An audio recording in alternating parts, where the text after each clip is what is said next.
आज के ज़माने में वो सबके पास सब कुछ है। मोबाइल, इंटरनेट, पैसा, सुविधाएं।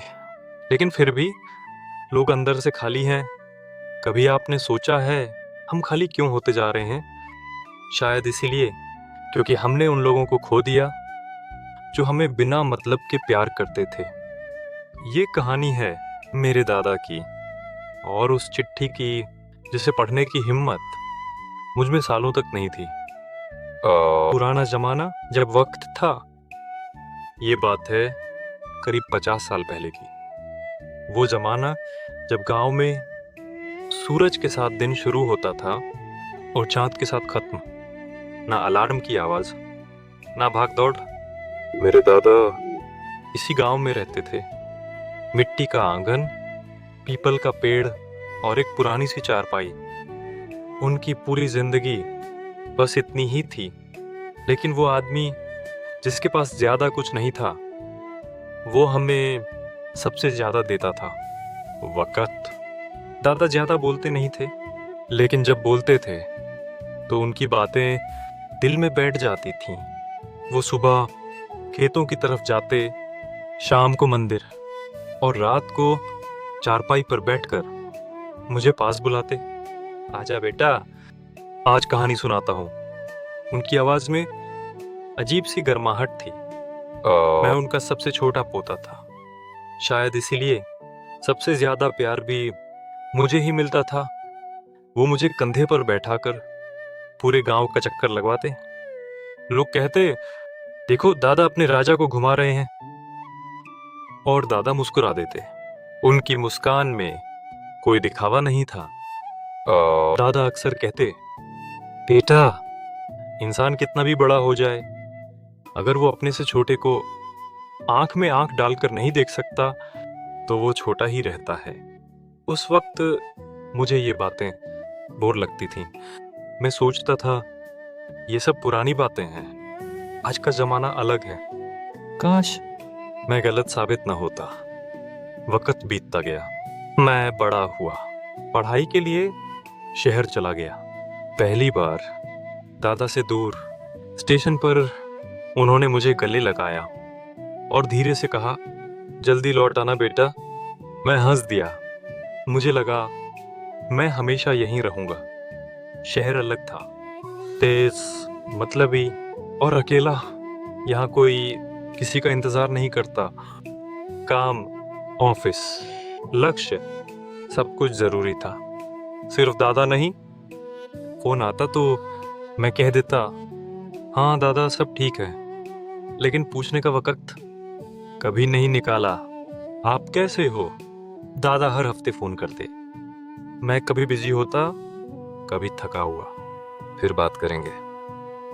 मैं नहीं जानता था कि हर फिर उन्हें थोड़ा और अकेला कर रहा था। गांव वही था, चारपाई वही थी, लेकिन मैं नहीं था। एक दिन ऑफिस से लौटते वक्त तेज बारिश हो रही थी। मैं ट्रैफिक में फंसा था। तभी फोन बजा। दादा थे। मैंने कॉल काट दी। सोचा घर पहुंचकर कर लूंगा, लेकिन वो कॉल फिर कभी नहीं आई। अगले दिन सुबह सुबह फोन आया घर से। दादा बहुत बीमार थे।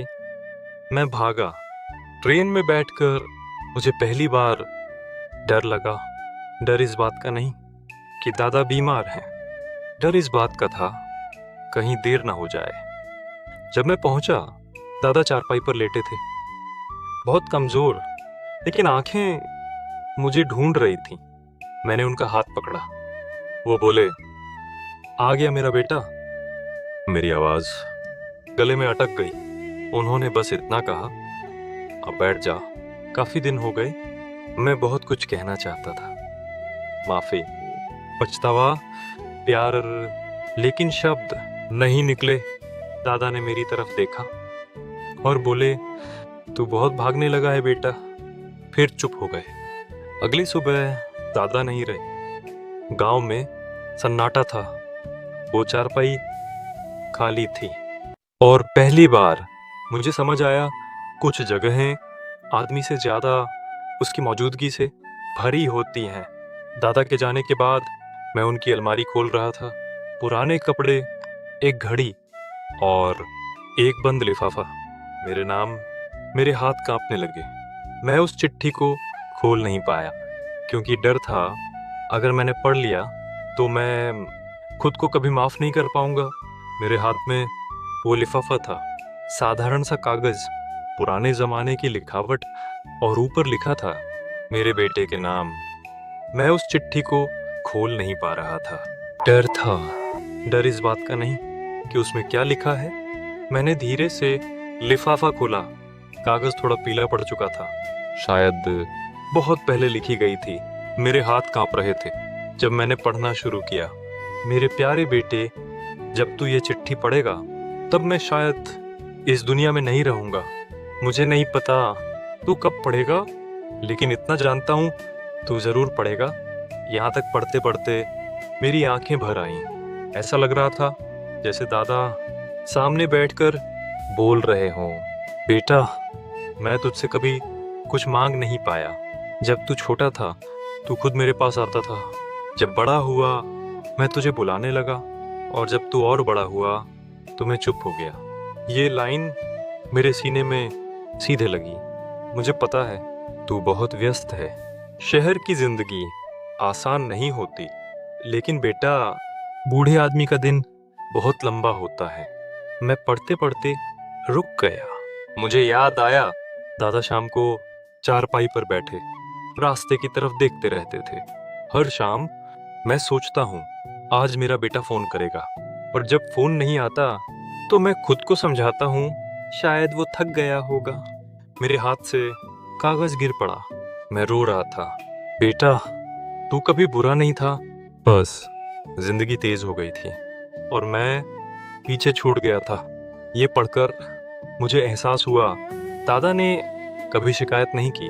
उन्होंने सिर्फ समझा, अगर कभी तेरे पास वक्त हो तो याद रखना, वक्त वही होता है जो हम निकालते हैं। मैं सिसकने लगा क्योंकि वक्त मैंने कभी निकाला ही नहीं। मुझे मौत से डर नहीं लगता। डर इस बात का है कि कहीं तू खुद को माफ न कर पाए। ये पढ़ते ही मेरी सांस रुक गई। बेटा, जब तेरे माँ बाप बूढ़े हो जाएं तो उनकी बातें ध्यान से सुनना, क्योंकि एक दिन वो बातें सिर्फ यादें बन जाएंगी। मैं जा रहा हूँ बेटा, लेकिन तू कभी खुद को अकेला मत समझना। जब भी किसी अपने के पास बैठने का मन करे तो समझ लेना मैं वहीं हूँ। चिट्ठी यहीं खत्म हो गई, लेकिन मेरे अंदर कुछ खत्म नहीं हुआ, कुछ टूट गया। मैं फूट फूट कर रोया, ऐसे रोया जैसे कोई बच्चा अपना सहारा खो देता है। मुझे याद आए वो सारे फोन जो मैंने काट दिए, वो सारे बाद में जो कभी आए ही नहीं। अगर मैं सिर्फ एक शाम उनके पास बैठ गया होता। उस रात मैं सो नहीं पाया। बाहर झिंगुर बोल रहे थे, वही आवाज जो बचपन में लोरी लगती थी। आज वो आवाज मुझे चुभ रही थी। मैंने पहली बार ये समझा, हम अपनों को तब याद करते हैं जब वो हमारे लिए कुछ कर सकते हैं। जब वो सिर्फ हमें याद करते हैं तो हम व्यस्त हो जाते हैं। सुबह सूरज निकला, गांव जागा, लेकिन दादा नहीं। चारपाई खाली थी और मेरी जिंदगी में एक खाली जगह हमेशा के लिए बन गई थी। मैं चिट्ठी को सीने से लगाकर बैठा था।